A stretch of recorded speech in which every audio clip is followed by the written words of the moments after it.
Welcome. Here are a few of my favorite restorative ways to use a yoga block. Please note that this is not a follow along, although you can follow along with me. You can stay in these poses as long as you need. This is just a quick tutorial to share some of my favorite restorative yoga block poses. My number one favorite way to use a yoga block is to place it underneath the sacrum. So having the tailbone, general area, tailbone in the center of the block. So just resting on our backs, lifting the hip and sliding the block underneath your sacrum. Resting your hands to your sides. Begin to allow the body to surrender here, maybe drawing the breath into the belly. As you exhale, softening the lower back, the spine. In doing so, you might notice that the sensation within the hips, maybe even in the abdomen area, gets a little more intense. So just observe, no reacting, observe and just allow.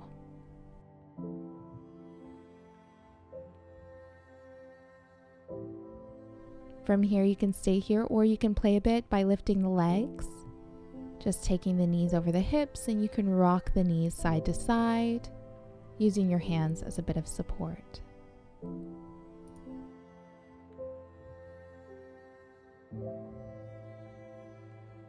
The next pose is where we lay over the block with the block along the spine.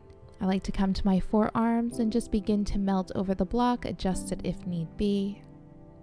Now this might be a bit intense, so feel free to place a pillow or another block or stacked books underneath the head for added height, less intensity. Doing your best here with each inhale to create that space, maybe feeling yourself lift off the block. And as you exhale, sighing out all and any tension in the shoulders and the ribs. Just let yourself be heavy, even if it's just for a moment.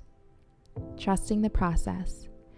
This is a really great pose for when you're feeling anxious or stressed. This is my go-to for when I'm having panic attacks, helping to bring oxygen into the body.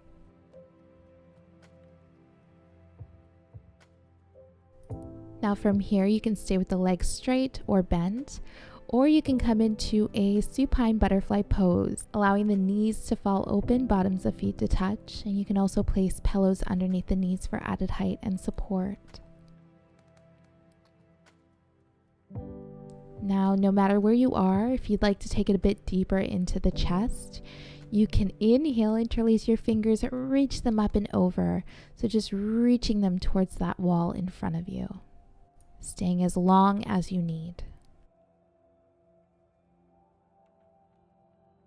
The next pose is very similar to the last, except we're going to place it across the back. So just underneath the shoulder blades, have the tips of the shoulder blades gently grazing the block or just a little higher. And again, you can place a block, books, pillow underneath the head for a little more height, less intensity. In time, we'll get there. Nice big inhales, and as you exhale, completely sighing out all tension within the upper body. Again, even if it's just for a moment.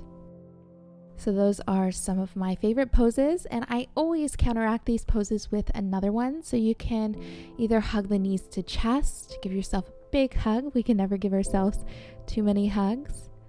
Or you can take a happy baby pose, which is a great pose to do to massage the back muscles.